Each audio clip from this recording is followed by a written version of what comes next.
প্রভু যিশুর গৌরব হোক। তার পবিত্র নামে আপনাদের সবাইকে এই অনুষ্ঠানে আমরা স্বাগত জানাই।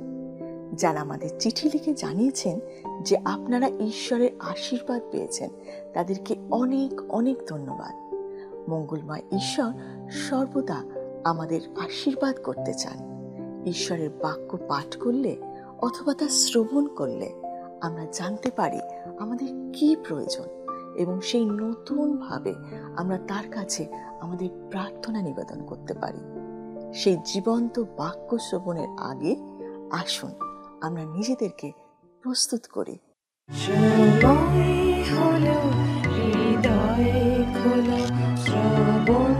করো জীবন বাণী, নম্র চিতে শ্রবণ করো, নম্র চিতে শ্রবণ করো খ্রিস্ট যিশুর জীবন খানি।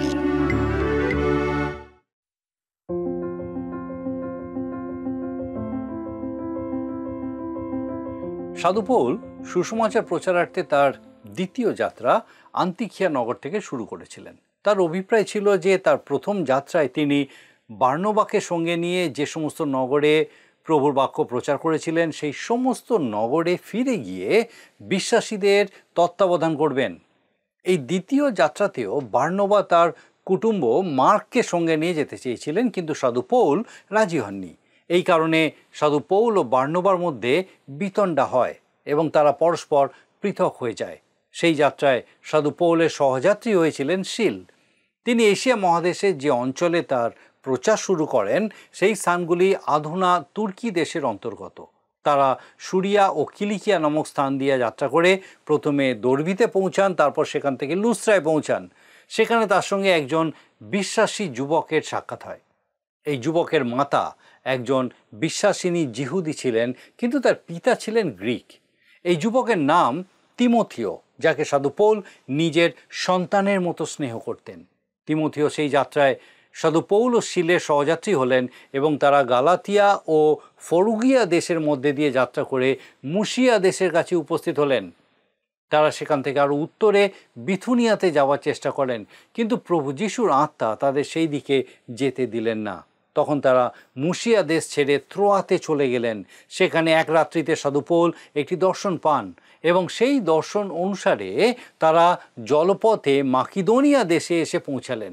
এই মাকিদোনিয়া ভূখণ্ড ইউরোপ মহাদেশের অন্তর্গত ছিল। এইভাবে খ্রিস্টের সুসমাচার প্রথমবার ইউরোপে প্রচারিত হয়েছিল। বাইবেলের উপলব্ধ তথ্য অনুযায়ী এই মহাদেশে সাধু পৌল 3টি স্থানে মণ্ডলী স্থাপন করতে সমর্থ হয়েছিলেন, যেগুলি হলো ফিলিপিও, থিসলোনিকীয় এবং করিন্থীয়। পরবর্তী সময়ে তিনি এই 3টি মণ্ডলীর উদ্দেশ্যেই নানা উপদেশ নির্দেশ দিয়ে পত্র প্রেরণ করেছিলেন। এই পত্রগুলি নতুন নিয়মে অত্যন্ত গুরুত্বপূর্ণ স্থান অধিকার করে আছে। আমরা জানি যে সাধু পৌল থিসলোনিকীয় মণ্ডলীর প্রতি 2টি পত্র রচনা করেছিলেন। বর্তমানে আমরা তার দ্বিতীয় পত্রটি অধ্যয়ন করছি।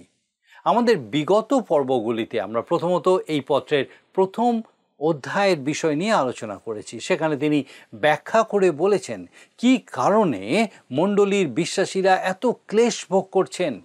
তিনি তাদেরকে আশ্বস্ত করে বলেছিলেন যে খ্রিস্টের দ্বিতীয় আগমনে সমস্ত বিশ্বাসীবর্গের ক্লেশ ভোগের পরিসমাপ্তি ঘটবে। শুধু তাই নয়, তিনি সমস্ত তাড়নাকারীদের বিচার করবেন এবং দণ্ড দেবেন। তার আগমনের প্রথম পর্যায়ে প্রকৃত খ্রিস্টীয় মণ্ডলী আকাশে তার সঙ্গে মিলিত হবে, যে বিষয়টা আমরা আমাদের গত পর্বে আলোচনা করেছি। প্রভুর কাছে মণ্ডলী সংগৃহীত হওয়ার পর দ্বিতীয় পর্যায়ের সূচনা হবে। তখন সেই পাপ পুরুষ, সেই বিনাশ সন্তান প্রকাশ পাইবে। সে যখন প্রকাশ পাবে ততক্ষণে মহাক্লেশের সময় শুরু হয়ে যাবে। এখানে তাকে পাপ পুরুষ বলা হয়েছে, যোহন তাকে খ্রিস্টারই বলেছেন। লক্ষণীয় বিষয় হলো যে একমাত্র যোহনই এই শব্দটা ব্যবহার করেছেন। বাইবেলে খ্রিস্টারিকে আনুমানিক 30টি বিভিন্ন নামে ডাকা হয়েছে। সে হচ্ছে শয়তানের লোক এবং এমন একজন যে রোম সাম্রাজ্যকে আবার স্থাপন করবে এবং শেষ পর্যন্ত জগতের একজন একনায়ক হয়ে উঠবে। সে জগৎকে ধোঁকা দেবে।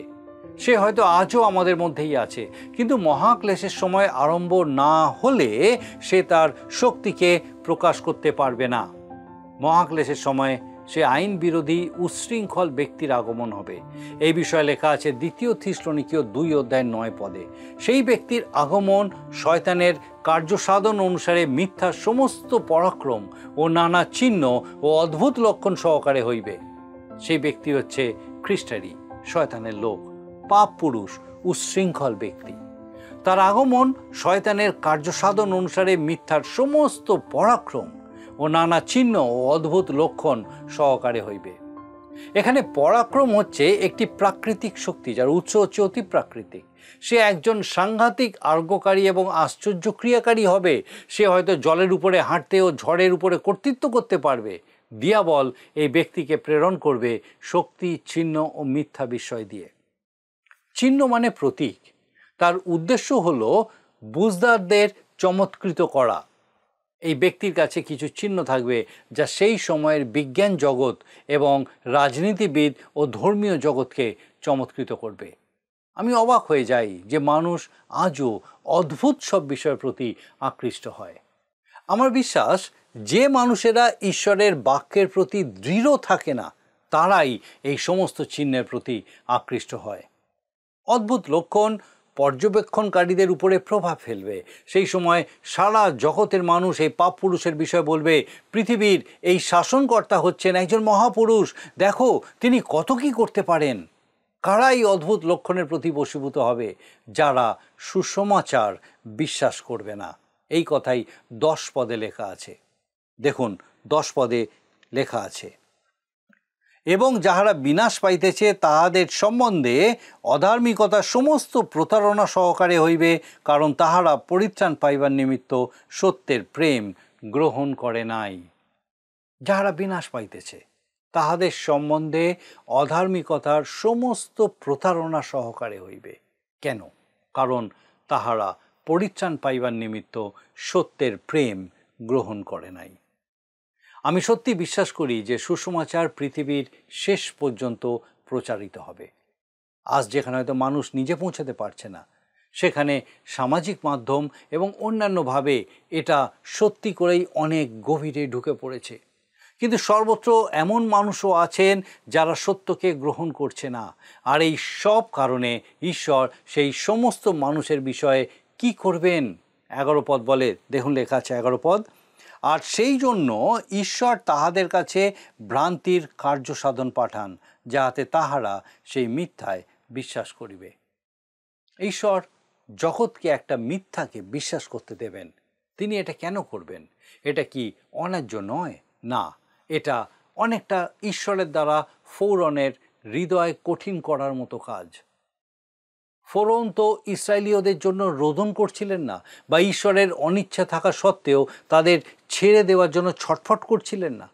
তাদের যেতে দিতে ফোরন মোটেও চাননি। আর ঈশ্বর যা করেছিলেন সেটা হলো তাকে বাধ্য করেছিলেন একটা সিদ্ধান্ত নিতে।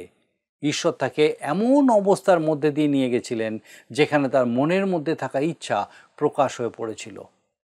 আজ জগতে এমন অনেক মানুষকে দেখা যায়, তারা ঈশ্বরের পক্ষে দাঁড়ায় না, তারা সুসমাচার শুনতে চায় না, তারা নিজেদের রুদ্ধ করে রাখে। ঈশ্বর অনুগ্রহপূর্বক তার বাক্য তাদের দিতে আগ্রহী, কিন্তু তারা নিতে চায় না। তারা ঈশ্বরের বাক্য শোনার পর সেটা গ্রহণ করে না। আর সেই কারণে ঈশ্বর তাদেরকে ভ্রান্তির কার্যসাধন প্রেরণ করবেন, কারণ তারা সত্যকে গ্রহণ করবে না। তখন তারা মিথ্যাকে বিশ্বাস করবে। ঈশ্বর ঝাঁকদের থেকে মেষদেরকে পৃথক করছেন, আর এই কাজে তিনি জগতের সবচেয়ে ভালো উপায় অবলম্বন করেছেন। মানুষ যদি সত্যময় প্রেমকে গ্রহণ না করে, তাহলে তাদের উদ্দেশ্যে ঈশ্বর তাদের কাছে ভ্রান্তির কার্যসাধন পাঠান, যাহাতে তাহারা সেই মিথ্যায় বিশ্বাস করে। মিথ্যা কি? খ্রিস্টানির মিথ্যা হলো এই যে যীশু খ্রিস্ট প্রভু নন। তিনি নিজের সম্পর্কে যা বলেন তিনি তা নন। সে সবাইকে উপদেশ দেবে যে ধর্মের ভাড়ামির মধ্যে যেন তারা না ঢোকে। র্যাপচারের সময় সাধুদের প্রস্থান সম্পর্কে তার একটা ভালো ব্যাখ্যা থাকবে, এবং সে সবাইকে অভিনন্দন জানাবে যে তারা এই পৃথিবীতে তার রাজ্য স্থাপনের অপেক্ষায় রয়ে গেছে। লোকেরা তাকে বিশ্বাস করবে, আর এও বিশ্বাস করবে যে খ্রিস্টেরই তাদের সহস্র বৎসরে নিয়ে যাবে। তারা বুঝতে পারবে না যে তারা মহাক্লেশে প্রবেশ করছে। এই মিথ্যাটাই তারা বিশ্বাস করবে, কারণ তারা সত্যকে বিশ্বাস করেনি। তাহলে তাদের কি হবে? আসুন দেখি 12 পদে লেখা আছে, যেন সেই সকলের বিচার হয় যাহারা সত্যে বিশ্বাস করিত না, কিন্তু অধার্মিকতায় প্রীত হইত। যারা সত্যকে প্রত্যাখ্যান করবে, ঈশ্বর তাদের বিচার করবেন। কেউ যদি প্রভু যিশুকে জেনেও তাকে প্রত্যাখ্যান করে, তাহলে বিভ্রান্ত ও প্রতারিত হওয়ার এবং শেষে খ্রিস্টের দ্বারা বিচারিত হওয়ার পথ তাদের জন্য খোলা থাকবে। আপনি কখনো ঈশ্বরের সামনে উপস্থিত হয়ে বলতে পারবেন না যে আপনি কখনো সুসমাচার শোনেননি। আপনি নিশ্চিতভাবে সুসমাচার বিভিন্ন সময় ও স্থানে শুনেছেন, কিন্তু তাও যদি আপনি খ্রিস্টকে প্রত্যাখ্যান করেন, তাহলে ঈশ্বর হবেন আপনার মৃত্যুর রক্ষাকর্তা। অন্যদিকে আপনি যদি খ্রিস্টকে আপনার প্রভু ও পরিত্রাতা বলে গ্রহণ করেন, তাহলে আপনার পক্ষে তিনি হবেন আপনার জীবনের ত্রাণকর্তা। এরপর পৌল এই পত্রের ব্যবহারিক দিকে চলে এলেন। ভবিষ্যতের বিষয়গুলোর পরিপ্রেক্ষিতে বিশ্বাসীকে এমন জীবনযাপন করতে হবে যা খ্রিস্টের আগমনের বিষয়ে তার বিশ্বাসকে প্রদর্শন করবে। খ্রিস্টের আগমন বিশ্বাস করার অর্থ এই নয় যে বারবার আকাশের দিকে তাকিয়ে তিনি আসছেন কিনা সেটা দেখা। ঈশ্বরের বাক্যের প্রতি বিশ্বাসীদের দৃঢ়চিত্ত হয়ে থাকতে হবে। আসুন আমরা দেখি 13 আর 14 পদে কি লেখা আছে। কিন্তু হে ভাতৃগণ, প্রভুর প্রিয়তমেরা, আমরা তোমাদের নিমিত্ত সর্বদা ঈশ্বরকে ধন্যবাদ দিতে বাধ্য, কেননা ঈশ্বর আদি হইতে তোমাদিগকে আত্মার পবিত্রতা প্রদানে ও সত্যের বিশ্বাসে পরিত্রাণের জন্য মনোনীত করিয়াছেন, এবং সেই অভিপ্রায় আমাদের সুসমাচার দ্বারা তোমাদিগকে আহ্বানও করিয়াছেন, যেন তোমরা আমাদের প্রভু যীশু খ্রিস্টের প্রতাপ লাভ করিতে পারো। আমার বিশ্বাস এই 2 পদে পরিত্রাণের পুরো ব্যাখ্যাটা দেওয়া আছে। এখানে অতীত, বর্তমান ও ভবিষ্যতের পরিত্রাণের বিষয় বলা হয়েছে। পরিত্রাণের জন্য মনোনীত করিয়াছেন, এই কথা স্পষ্টভাবে রোমীয় 8 অধ্যায়ে লেখা আছে। আর আমরা জানি যাহারা ঈশ্বরকে প্রেম করে, যাহারা তার সংকল্প অনুসারে আহুত, তাহাদের পক্ষে সকলই মঙ্গলার্থে একসঙ্গে কার্য করিতেছে। কারণ তিনি যাহাদিওকে পূর্বে জানিলেন, তাহাদিওকে আপন পুত্রের প্রতিমূর্তির অনুরূপ হইবার জন্য পূর্বে নিরূপণ করিলেন, যেন ইনি অনেক ভ্রাতার মধ্যে প্রথমজাত হন।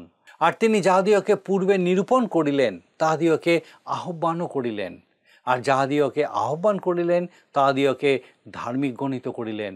আর যাহাদিওকে ধার্মিক গণিত করিলেন, তাহাদিওকে প্রতাপান্বিত করিলেন। এই সকল ধরিয়া আমরা কি বলিব? ঈশ্বর যখন আমাদের সপক্ষ, তখন আমাদের বিপক্ষকে। রোমীয় তার 8 অধ্যায় 28 থেকে 31 পদ।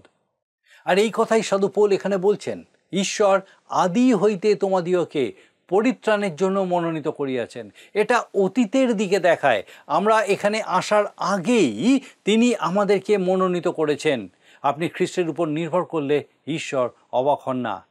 এর আবার একটা উল্টো দিক আছে। যে ইচ্ছা করে তারা হচ্ছে সেই মনোনীতেরা, আর যে ইচ্ছা করে না তারা হচ্ছে যাদেরকে মনোনীত করা হয়নি।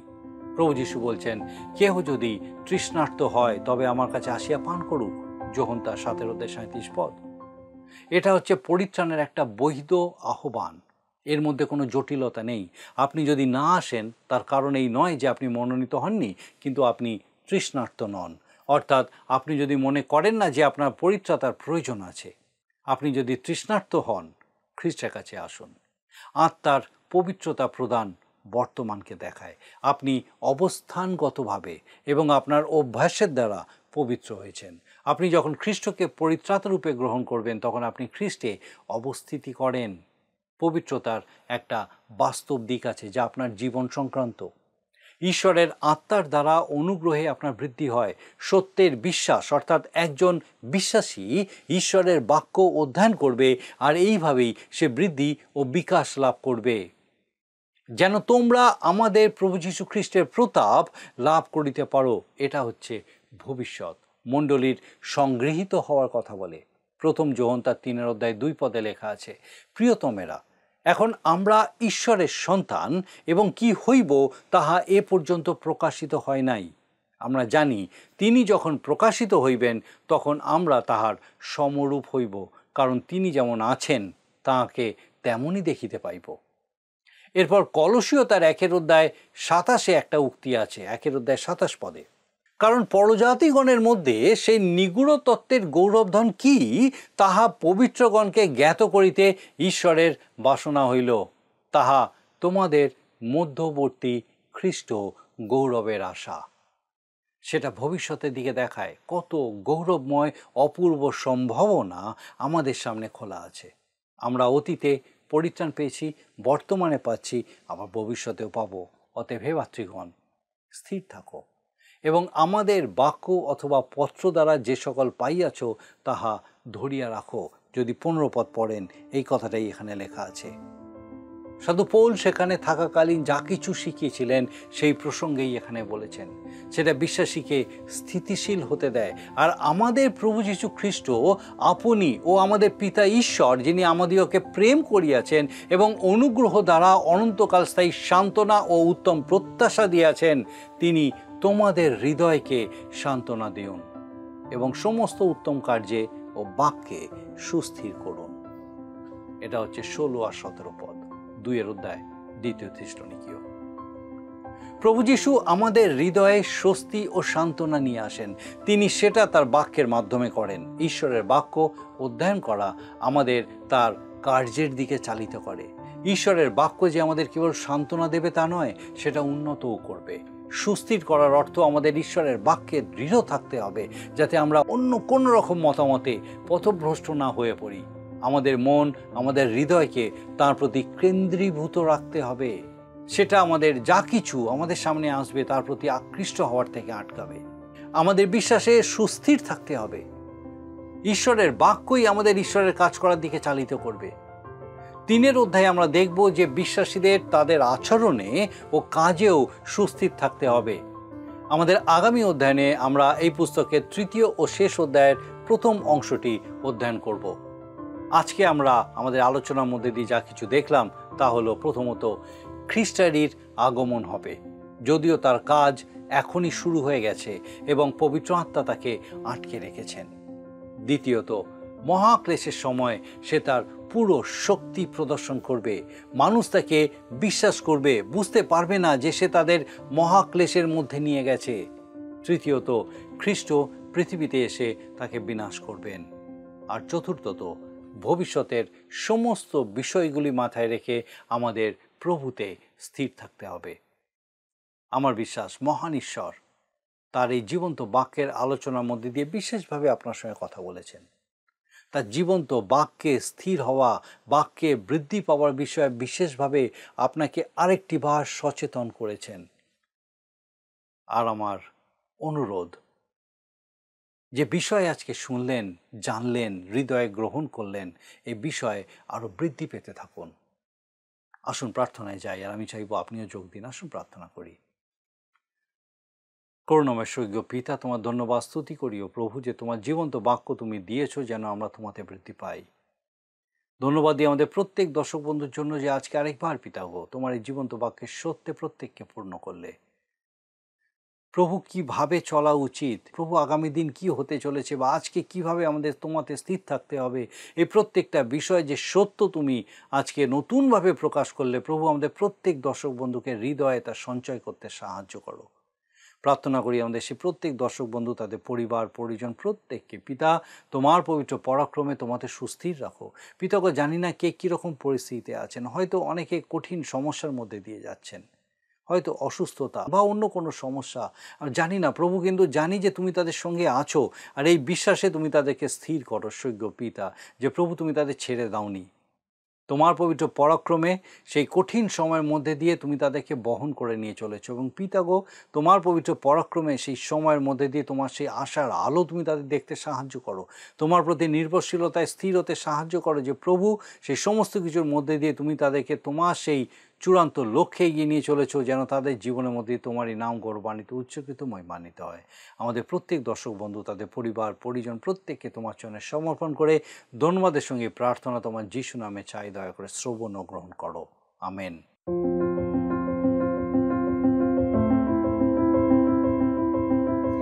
আপনাকে অনেক ধন্যবাদ যে আপনি এতক্ষণ আমাদের সঙ্গে এই অনুষ্ঠানে উপস্থিত আছেন। আমার বিশ্বাস ঈশ্বর আপনার সঙ্গে কথা বলছেন। আপনার যদি কোনো প্রশ্ন থাকে বা কোনো বিষয় যদি আপনি আরও জানতে চান, অবশ্যই আমাদের সঙ্গে যোগাযোগ করুন। আপনি আমাদেরকে আপনার প্রার্থনার বিষয় সকল জানাতে পারেন। আমরা আপনার জন্য নিশ্চয়ই প্রার্থনা করব। আগামী অনুষ্ঠানে আবার দেখা হবে। ঈশ্বর আপনাকে সুস্থ রাখুন এবং সুরক্ষিত রাখুন। নমস্কার। প্রিয় বন্ধু, আসুন আমরা আজকের প্রশ্ন উত্তরে আসি। গতকালের প্রশ্নের উত্তর অপশান বি, মুখের নিঃশ্বাস। আজকের প্রশ্ন, যারা সত্যের প্রেম গ্রহণ করেনি তাদের কাছে ঈশ্বর কি পাঠান? এ, ভ্রান্তির কার্য সাধন, বি, অধার্মিকতা, সি, অবিশ্বাস, ডি, অদ্ভুত লক্ষণ। প্রিয় বন্ধু, এই প্রশ্নের উত্তর আগামীকাল সন্ধ্যা 6টার মধ্যে option A, B, C, D সহকারে আপনার নাম ও সম্পূর্ণ ঠিকানা সহ 9433497235 এই নম্বরে SMS বা হোয়াটসঅ্যাপে পাঠাবেন।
তারা জয় করিতে পাপের বাধারে ছিন্ন করো পাপের বাঁধন ছিন্ন করো পাপের বাঁধন বিনতি শোনো তুমি করলে অপূর্ব সাজে আমার জন্মভূমি ধন্য মুক্তি দাতা যিশু তোমার চরণ চুমি গড়লে অপূর্ব সাজে আমার জন্মভূমি ধন্য মুক্তি দাতা যিশু তোমার চরণ চুমি তোমার চরণ চুমি। যদি আপনার এই অনুষ্ঠান ভালো লেগে থাকে তাহলে এই নম্বরে একটি মিসড কল করুন। তাহলে আপনি পরের বারের বিজয়ী হতে পারেন।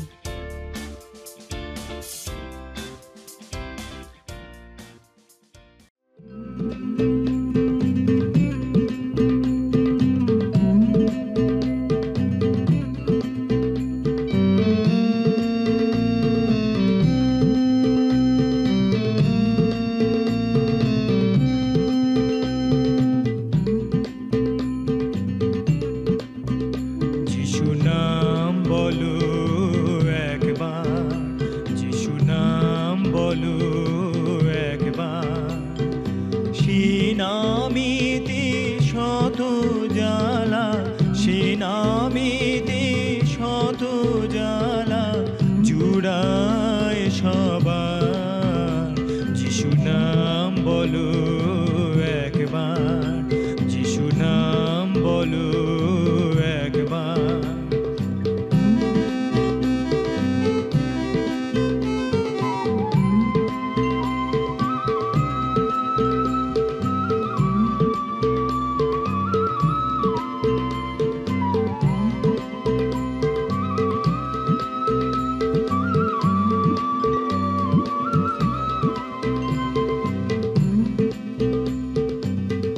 তোমারও সরপ্রাণী উডবির ফুল গানি গানি সুগন্ধিতে ভরে যাবে জীবন তোমার যিশু নাম বলো একবার যিশু নাম বলো একবার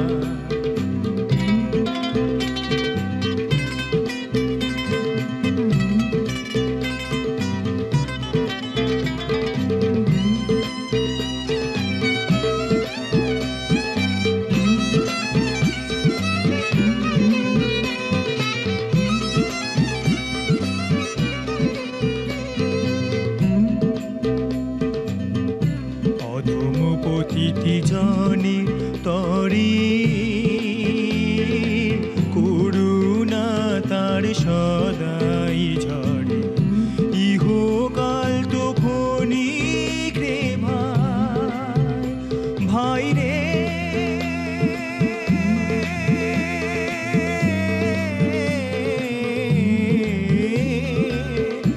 ইহকাল তো ক্ষণিক রে ভাই অন্ধকারে সাথী তো নাই যিশুই চির ঠিকানা যে চরণ ধরো তার যিশু নাম বলো একবার যিশু নাম বলো একবার যিশু নাম যিশু নাম যিশু নাম যিশু নাম